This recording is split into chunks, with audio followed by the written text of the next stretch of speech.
பழைய உருடி கதவை திரடின்னு கேள்விப்பட்டிருக்கீங்களா? கேள்விப்பட்டிருக்கேன் சாமி. அதுக்கு விளக்கம் என்னன்னு தெரியாது. அங்க காளையார் கோயில்ல சோமேஸ்வரர், சுந்தரேஸ்வரர், சொர்ணகாளீஸ்வரர் 3 லிங்கம் இருக்கு. ரொம்ப மகத்துவம். அந்த கோயில்ல எதுக்கு சொல்றேன் பழைய உருடி கதவை திரடி? அது எதுக்குன்னா பொய்யாமொழின்னு ஒரு புலவர் அங்க வந்திருக்காரு. ஆமா சாமி. அங்க பரதநாட்டிய நிகழ்ச்சி நடந்திருக்கு. ஒரு பொம்பளை பிள்ளை உன்ன மாதிரி அழகா ஆடி இருக்கிறா. அது என்ன சாமி பொம்பளை பிள்ளை அழகா ஆடி இருக்குன்னு சொல்லுங்க. அது என்னைய மாதிரி பொம்பளை பிள்ளைன்னு சொன்னீங்கன்னா அது எப்படிங்க சாமி நியாயமா? அது நீ அழகு இல்ல அசிங்கமா இருக்கு. அப்படியெல்லாம் சொல்லக்கூடாது சாமி. பரதநாட்டியம் ஆடுறாங்க அப்படின்னு சொன்னா பரதநாட்டியம் ஆடுற குட்டியா அழகான பெண்ணு அப்படின்னு சொல்லலாம். அழகுன்னு சொன்னது குத்தமா? அழகின்னா வந்து எப்படிங்க சாமி அழகின்னு சொல்லி சொல்லலாம்னா அதுக்கு ஒரு அழகு யாருக்கு இருக்கும்? அகத்தின் அழகு முகத்தில் சொல்லுங்க. அகம்ங்கிற உள்ள அழகா இருந்தா முகத்துல வந்து பிரகாசமா இருக்குமா. இப்ப அந்த பொண்ணு ஆடின பொண்ணுக்கு கண் பார்வை இல்ல. அடடா, பார்வையற்ற பொண்ணு. அந்த பொண்ணை பார்த்தோன்னே இறக்கப்பட்டு இந்த புலவர் பாடுறாரு, கூத்தாள் விழிகள் கூர்வேலாம்னாரு. கூத்தாடு விழிகள் கூர்வேலாம் அப்படின்னு சொன்ன உடனே பார்வை வந்துருச்சு. அவ அக்கா ஒருத்தி மூத்தவ, அவளுக்கும் பார்வை இல்ல. அவள் அந்த இடத்துல இருந்துகிட்டு ஐயா எனக்கு தான் கண்ணு தெரியலன்னா எனக்கு ஒரு கவி சொல்லுங்க. தன் மூத்தாள் விழிகள் முழு நீளம்னாரு. அந்த அம்மாவுக்கும் பார்வை வந்துச்சு. 2 பேரையும் பெத்த ஆத்தா சுதிப்பட்டி வாச்சிக்கிட்டு இருந்தா, அவளுக்கும் பார்வை இல்ல. ஆத்தாள் தன் விழிகள் அரவிந்தம்னாரு. அரவிந்தம்னா கண்ணு. அதனாலதான் அரவிந்தன் கண் ஆஸ்பத்திரி. ஆமா, இப்ப பாத்துக்க. அடுத்த ஆத்தா பெத்த பல்லு இல்லாத கிழவி, அவளுக்கும் கண்ணு தெரியாது. அவளை பார்த்து சொன்னா ஆத்தாள் விழிகள் 2 அம்புன்னாரு. 4 வரி 4 வந்துருச்சு. 4 குடும்பத்துக்குமே வந்து கண் பார்வை தெரிஞ்சிருச்சு. 4 பேருக்கும் கண் பார்வை. 4 பொம்பளை பிள்ளைங்க, பேத்தி, அம்மா, அவங்க அம்மா. நல்லா கேட்டுக்க. என்னத்த கூத்தாள் விழிகள் கூர்வேலாம், கூத்தாள் தன் மூத்தாள் விழிகள் முழு நீளம், மூத்தாள் தன் ஆத்தாள் விழிகள் அரவிந்தம், ஆத்தாள் தன் ஆத்தாள் விழிகள் 2 அம்பு. இப்ப விசேஷம் முடிஞ்சிருச்சு. மழை பெஞ்சுக்கிட்டு இருக்கு. சாமி கும்பிட்டு முட்டாச்சு. இப்ப சாயந்தரம் நேரம் சாமியை கும்பிட்டு எங்கிட்டாவது இந்த இரவு நேரம் ஓய்வு எடுக்கலாம்னு பாக்குறாரு. யார் வீட்டு திண்ணையிலாவது படுக்கலாம்னு இந்த புலவர் பாக்குறாரு. அவர் வேறு பொய்யாமொழி புலவர். கடைசியா பார்த்தா இந்த கண் பார்வை கிடைச்சில அந்த பிள்ளைங்க அவங்க வீட்டு கதவு திண்ணையில படுக்கலாம்னு நினைக்கிறாரு. அப்ப போய் கதவை போய் தட்டுறாரு. சொல்லுவாள், அர்ப்பனுக்கு வாழ்வு வந்தா அர்த்தராத்தில கதவை தட்டுவானாமான்னு சொல்லி. அர்த்தராத்தில கொடை பிடிப்பான். அர்த்தராத்தில கொடை பிடிப்பானா? அது அப்படி இல்ல பழமொழி. அர்ப்பணித்து வாழ்ந்து வந்தால் அர்த்தராத்திரியிலும் கொடை கொடுப்பான். அதான் பழமொழி. கொடை கொடுப்பான்னா அள்ளி கொடுப்பான். தன்னை பிறருக்கு அர்ப்பணித்து விட்டால் எந்த நேரமும் இல்லைன்னு சொல்ல மாட்டாங்களாம். அதுக்கு தான் அந்த பழமொழி வந்தது. இப்ப என்னாச்சு, கதவை தட்டினா உள்ள இருக்கிற பொம்பளை பிள்ளையை யாருன்னு கேட்கலாம், இல்ல கதவை திறந்து பார்க்கலாம்ல. இவங்களுக்கு கண்ணு கிடைச்ச மகிழ்ச்சியில சந்தோஷத்துல ஒரு வார்த்தை சொன்னா, யாரு அவன் கதவை தட்டுறது, போறியா இல்லையான்னு சத்தம் போட்டு விட்டாளுங்க. இவர் கொஞ்சம் வருத்தம் வந்துருச்சு. இப்ப சொன்னாரு, பழைய குருடிகளா கதவை திறங்கடினாரு. ஏற்கனவே குருடியா இருந்தவளுக்கு கதவை திறங்கடினாரு. கண்ணு பார்வை மீண்டும் போச்சு. அத்தோட மீண்டும் மன்னிப்பு கேட்டு கண் கொடுத்ததாக இந்த வரலாறு சொல்லுது. அதனாலதான் பழைய குருடி இருக்கு. அத்தனை கதைகளும் காரணங்கள் இந்த உலகத்துல உண்டுமா, அத்தனை காரணங்களும் இருக்கு. எல்லா சொல்லும் பொருள் குறித்தனவன் தொல்காப்பியம் தமிழ்நாட்டுல இல்லாத இலக்கியங்களும் எந்த நாட்டிலும் இல்ல. கண்டிப்பா அவ்வளவு மகத்துவம் இந்த தமிழ்ல இருக்கு. தாய்ப்பால்ல அபிஷேகம் செய்தான்னு, தாய்ப்பால்ல விளக்கரிச்ச ஒரு பொண்ணு இருக்கா தெரியுமா? தாய்ப்பால்ல விளக்கரிச்ச பொண்ணு. அது யாருங்க சாமி? விளக்கரிச்சிருக்கு. தஞ்சாவூர்ல ஒரு கோயில் இருக்கு தெரியுமா? என்ன கோயில் சாமி? தஞ்சை பெரிய கோயில் இருக்கு. அதான் பெருவுடையார் கோயில். கட்டின ராஜராஜ சோழன் கோயில் குடமுழுக்கு முடிஞ்சிருச்சு. 1010 வருஷத்தை தாண்டி நிக்குது. அதனுடைய அஸ்திவாரத்தை எவனாலையும் கண்டுபிடிக்க முடியல. தமிழன் வரலாறுகளை மறைக்க ஒரு கூட்டம் இருக்கு. ஆனா பாரு, அந்த ராஜராஜ சோழன் ஒரு செயற்குழு கூட்டம் போடுறாரு. செயற்குழு கூட்டத்தில் முடிவு பண்றாரு, எழுதிற நன்கொடையால் இந்த விளக்குகள் எல்லாம் பெரிய பெரிய செல்வந்தருடைய வன்கொடை, ஏழை எளிய மக்களுக்கும் பங்கு இருக்கணும், எல்லாருக்கும் ஆடுகளும் மாடுகளும் இலவசமா கொடுக்க சொன்னார். அப்படி இலவசமா கொடுத்துட்டு வருமானத்தை எல்லாரும் வச்சுக்கங்க, ஆனால் கோயில்ல விளக்கு அணையாம பாத்துக்கணும், எல்லாருக்கும் ஒரு விளக்கு ஒதுக்கியாச்சு. உங்களுக்கு ஒரு விளக்கு, எனக்கு ஒரு விளக்கு, அவங்களுக்கு அப்படி எல்லாருக்கும் ஒதுக்கியாச்சு, பேர் எழுதியாச்சு. இப்ப ஒரு நாள் மன்னர் கோயிலுக்குள்ள போறாரு, ஒரு விளக்கு எரியாம இருக்கு. யாருக்கு ஒதுக்கின விளக்குன்னு பார்த்தா 70 மாராயனுக்கு ஒதுக்கப்பட்ட விளக்கு. 7 நாளா எரியல. ஏன் எரியல? என்ன காரணம்? பூட்டு காவிரிக்கரை ஓரம் அந்த பொண்ணோட வீடு, அந்த 70 மாராயன் வீடு. அங்க போனா ஒரு ஓலை குடிசை. காவலாளி போய் கூப்பிடுறாங்க, மாராயா மாராயான்னு சத்தம் போட்டா ஒருத்தரும் சத்தம் கேட்கல. ஒரு பொண்ணு விசும்பல் சத்தம் கேட்குது, அழுகிற சத்தம். அந்த பொண்ணு சவள பாஞ்சு எலும்பு தோலுமா இருந்த குழந்தைய தோல்ல போட்டுக்கிட்டு வெளியில வர்றா. மன்னர் கேட்கிறார், யாரம்மா நீ? மாராயன் மனைவியா? ஏன் கோயில்ல விளக்கறியாம இருக்கு 7 நாளா? மன்னன் கட்டளையை மீறலாமா? சிவனுக்கு செய்கிற அபச்சாரமா இதுன்னு பேசுறார். இப்ப அந்த பொண்ணு சொன்னா, மன்னா மன்னிச்சிருங்க, எனக்கு 7 நாளா விளக்கு போட முடியல. ஏன்னா 4 மாதத்திற்கு முன்னே பெய்த கனமழையில ஆடுகளும் மாடுகளும் காவிரி வெள்ளத்தில் அடிச்சுக்கிட்டு போயிருச்சு. காப்பாற்ற போன என் கணவன் இறந்து போனாரு. இந்த குழந்தை பிறந்து 2 மாசம் ஆச்சு. இந்த குழந்தைக்கு கொடுக்க வேண்டிய தாய்ப்பாலை விலைக்கு விற்றேன். அந்த காசுல இவ்வளவு நாளா விளக்கு போட்டேன். இப்ப தாய்ப்பால் வத்தி போச்சு, விளக்கு போட முடியலன்னா மெய்சில் இருக்குது. மன்னன் பதறி போன, பெண்ணே பெண்குலத்தின் விடிவிளக்கு, இந்த கோயில் இருக்க வரைக்கும் என் பேர் இருக்கும், என் பேர் இருக்க வரைக்கும் உன் பேர் இருக்கணும். எவ்வளவு பெரிய தியாகத்தை செய்திருக்கிறாய்.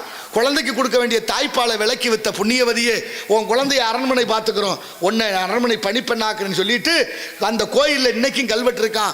தாய்ப்பாலில் விளக்கரித்த பெருமை 70 மாராயன் மனைவி வரகுணாளுக்கே என்று. பொம்பளை பிள்ளை பிறந்தா வரகுணால்னு பேர் வைங்க. எவ்வளவு மகத்துவம். விளக்கரிக்க முடியுமா? எத்தனை கதைகள் இருக்கு. செத்து கொடுத்தான் சீதக்காதின்னு கேள்விப்பட்டிருக்கிறியா? கேள்விப்பட்டிருக்கேன் சாமி. எந்த ஊரு? செத்து கொடுத்தான் சீதக்காதி, கீழக்கரை மரக்காயர், கீழக்கரை ராமேஸ்வரம் பக்கம், அந்த ஏர்வாடி பக்கத்துல இருக்கு. அவ்வளவு மகத்துவம் வாய்ந்த மன்னர்களும் மகான்களும் வாழ்ந்த மண்ணம்மா இந்த மண்ணு. இந்த மண்ணுக்கு வந்திருக்கிற உன்னை வாழ்த்துவது கடமையாக வேள்விமலை சாரல் காக்க முடியாது. ஏன்னு சொன்ன தெரியுமா? என்ன காரணத்துக்கு?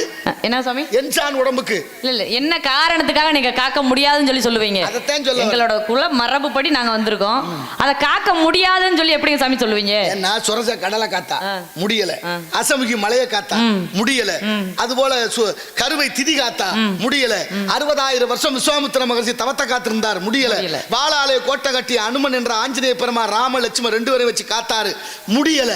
இத்தனை பேரும் காக்க முடியல, உன்னால முடியுமா? என்னால முடியும் அப்படின்றதுனால தான் நீங்க வந்திருக்கேன். அதுதான் சொல்லிக்கிட்டே இருக்கிறமே.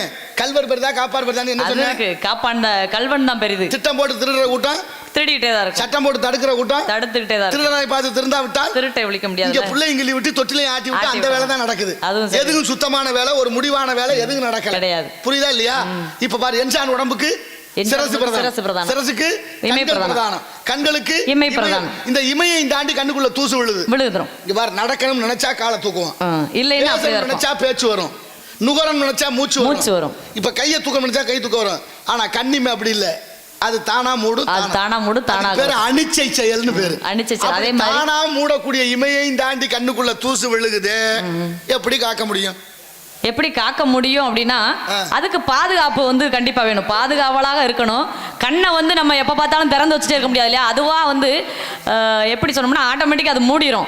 நம்மளோட இதயமும் சரி கண்களும் சரி, நம்ம உடம்புல வந்து இதயமும் கண்களும் அடிக்கடி வந்து ஒரு நொடி பொழுதில் வந்து மூடி வந்து திறக்கக்கூடியது. எப்போவுமே இதயம் வந்து அப்படியே இருந்துச்சுனாலும் நம்ம உயிர் போயிடும், கண் அப்படியே இருந்ததுனாலும் நம்ம உயிர் போனதுக்கு சமம். ஆக எப்போவுமே வந்து மட்டும் அந்த 2 தானது, இதயமும் கண்ணும் அது வேலையை அது தொடர்ந்து செஞ்சுக்கிட்டே இருக்கணும். நின்றுச்சு அப்படின்னா நம்ம இல்லை. நியாயம் தான். இப்போ நீ சொன்னது மாதிரி தான், ஒன்னோட சேரும்போது சத்தம் வரும், 1 2 ஆகும் போதும் சத்தம் வரும். எது ஒன்னோட சேரும்? 2 கையும் சேர்த்து தட்டுனோம்னா சத்தம் வரும். ஒரு பாத்திரம் இன்னொரு பாத்திரத்தோட விழுந்தா கடமுடான்னு சத்தம் வரும். ஒரு பெண்ணு ஆணு விரும்பினா மங்கள மேல வாத்திய சத்தம். இப்ப 1 சேரும்போது சத்தம் வருதா? அதே நேரம் 1 2 ஆகும் போதும் சத்தம். எப்படி 1 2 உடைச்சோம்னாலும் சத்தம் வரும்ல? அப்படி பேசு, சிறப்பு. ஒரு குச்சியை ஒடிச்சா சத்தம், ஒரு துணியை கிழிச்சா சத்தம், 2ல 1 பிரிஞ்சு போனாலும் கடமுடான்னு அது ஒரு சத்தம் வரும். ஆனா இங்க சொன்ன பாரு இதயம், அதுக்கு பேரு அநாகதம்னு பேரு. 6 ஆதாரம் இருக்கா? இருக்குல்ல. மூலாதாரம், சுவாதிஷ்டானம், மணிபூரகம், அநாகதம், விசுத்தி. அநாகதம்ங்கிறது 4வது இடம். நாகதம்னா தட்டுவது, அநாகதம்னா தட்டப்படாது. அது தானாகவே ஓசை எழுந்துகிட்டே இருக்கும். இங்க தட்டலைன்னா வெளியில வேற தட்டிடுவாங்க. பிறந்த குழந்தை வீட்டுக்குள்ள அழுகலைன்னா சுத்தி இருக்கிற ஆளெல்லாம் அழுக நேரிடும். அதனாலதான் பிறக்கும் போதும் அழுகின்றான், இறக்கும் போதும் அழுகின்றான், ஒரு நாளேன்னு சிரிக்க மறந்தாய் மானிடனேன்னு பாட்டு வந்தது. புரியுதா இல்லையா? அதனாலதான் காக்க முடியாது. பெண்களுக்குரிய பருவங்கள் 7 வகை பருவம் சுவாமி. அடைந்திருக்கும் பருவம் மங்கை பருவம், ஆடிப்பட்டம் தேடி விதைக்கணும், காற்றுள்ள போது தூற்றிக்கணும் சாமி, பருவத்தை பயிர் செய்யணும். பெரியவங்க செய்தால், பெரியவங்க செஞ்சா நல்லதா தான் இருக்கும். பெருமாள் செஞ்சது மாதிரி, பெருமாள் பேரன் காற்றுள்ள போதே தூத்திக்கணும்னா என்ன அர்த்தம் தெரியுமா? என்ன அர்த்தம் சாமி? காற்றுள்ள போதே தூத்திக்கிறணும் அப்படின்னம்னா, இப்போ ஒரு நெல்மணிகள் நம்ம வந்து தை மாதம் அறுக்கிறோம், முன்னாடி தான் வழுத்த வித்து 6 மாதம் வரைக்கும் வந்து போட்டு விவசாயம் பண்ணோம். ஒரு நெல்லுக்கு வந்து 1 பிடி அளவுக்கு வந்து அந்த கதிராகனது இருக்கும். ஆனால் இன்னைக்கு அதெல்லாம் கிடையாது. சொப்ப வித்துன்னு சொல்லி 3 மாசத்துல இல்லை 2.5 மாசத்துலேயே இப்போ எல்லாம் அறுத்துறோம்.